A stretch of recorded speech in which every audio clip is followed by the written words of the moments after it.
Assalamualaikum warahmatullahi wabarakatuh. Waalaikumsalam warahmatullahi wabarakatuh. Ya, salam sejahtera, selamat siang. Dan kepada yang beragama selain Islam, agama Hindu, saya ucapkan Om Swastiastu. Om Swastiastu. Ya. Baiklah anak-anak sekalian, sebelum kegiatan pembelajaran ini kita mulai, saya akan lihat absen dulu. Alhamdulillah ini sudah banyak yang hadir. Dari 21 orang yang hadir 17. Bagus. Ya, tepuk tangan dulu, tepuk tangan dulu. Saya ucapkan terima kasih. Tolong nanti anak-anak ketika karena dari jarak jauh yang bisa jawab ya langsung dijawab. Sebelum kita memasuki pelajaran, mari kita berdoa bersama ya. Berdoa mulai. Selesai. Alhamdulillah. Kemudian mana bolpennya? Siap bolpennya? Ini Pak. Bukunya mana bukunya? Oh, bagus Pak. ya. Mejanya sudah di situ ya. Alhamdulillah. Baiklah anak-anak, kita akan melanjutkan materi sekarang yaitu tema 4 subtema 3 pembelajaran pertama tentang IPA dan bahasa Indonesia. Baiklah anak-anak, mempelajari ini ada manfaatnya besar sekali ya. Kalau kalian nanti bisa menguasai materi ini, kalau jadi dokter malah mudah. Karena apa? Jadi dokter yang diperiksa pertama kali adalah denyut nadinya, denyut jantungnya, duk duk duk duk gitu. Ya kan? Pakai alat stetoskop. Jadi mempelajari IPA saat ini nanti sangat bagus sekali kalau kita bercita-cita ingin jadi dokter. Walaupun nggak jadi dokter, orang biasa kalau ingin memeriksa denyut nadinya, denyut jantungnya bagus atau tidak, ya kita pakai deg-degan itu ya. Nah, kita dengarkan jedap jantungnya biar oh ini darah tinggi, ini darah rendah, kagetan dan sebagainya. Baiklah, kita mulai dengan tujuan pembelajaran kita.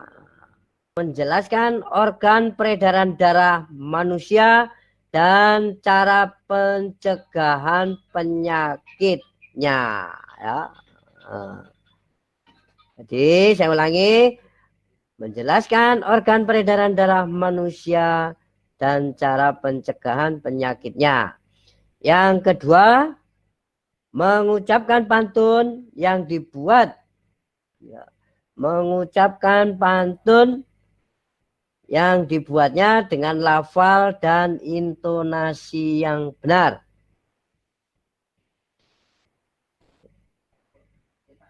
Terus kemudian akan kita lanjutkan yaitu ini, perhatikan, ini gambar apa ini kemarin? Masih ingat gak?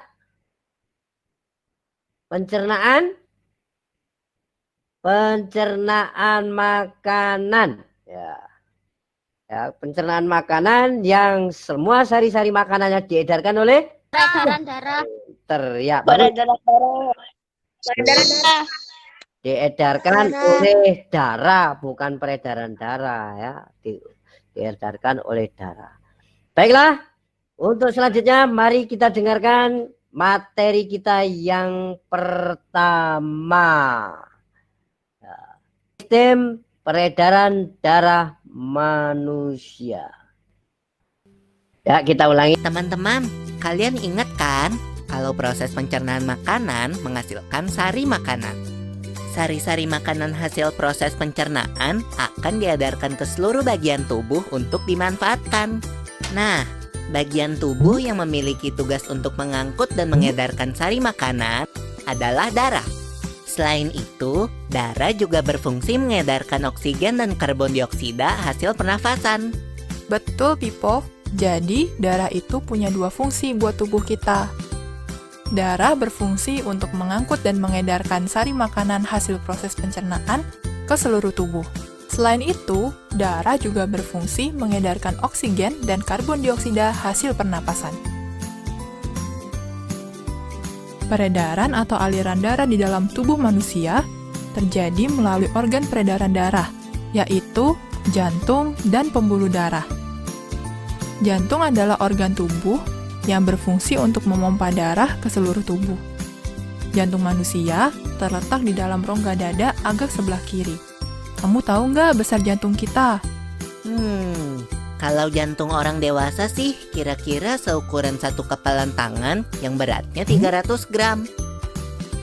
Di dalamnya, jantung memiliki 4 ruang, yaitu serambi kiri, serambi kanan, bilik kiri, dan bilik kanan. Betul nggak, Ma? Betul, Pipo. Sebagai alat pemompa darah, jantung memiliki otot-otot yang kuat.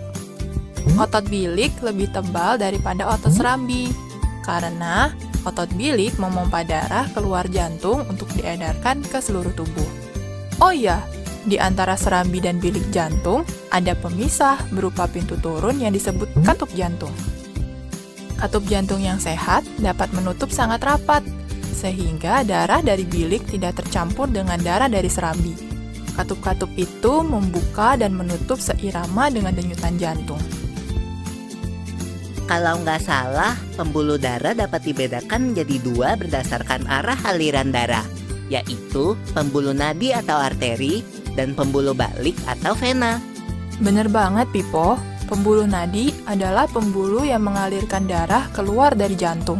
Pembuluh nadi yang paling besar disebut aorta. Kalau pembuluh balik adalah pembuluh darah yang mengalirkan darah masuk ke dalam jantung. Pembuluh balik yang paling besar ada 2, yaitu pembuluh balik atas dan pembuluh balik bawah. Ya. Jelas mengenai peredaran darah manusia. Mungkin ada yang ditanyakan sebelum kita lanjutkan. Karena saya tanya, kalau jelas, organ manusia yang mengedarkan sari-sari makanan ke seluruh tubuh itu apa? Iya.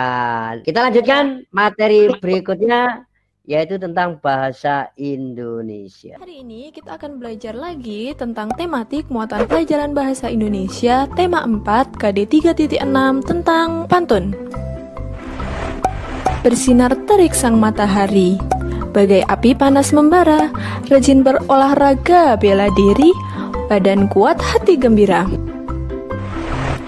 Pernahkah kalian mendengar tentang sebuah pantun? Jika belum pernah, mari kita pelajari bersama tentang pantun. Pantun adalah sebuah puisi Melayu asli yang terikat oleh beberapa aturan yang berlaku. Biasanya di dalam pantun terdapat pesan atau amanat dari sang pembuat pantun. Dari contoh pantun yang sudah dibacakan tadi, marilah kita lihat ciri-cirinya. Yang pertama, dalam satu bait pantun terdiri dari 4 baris.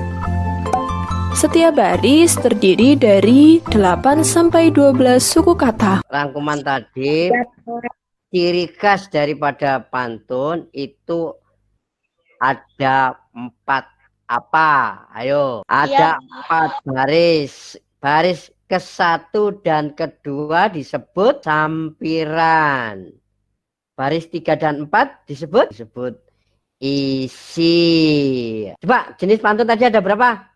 Menurut usia ada berapa? 3. 1.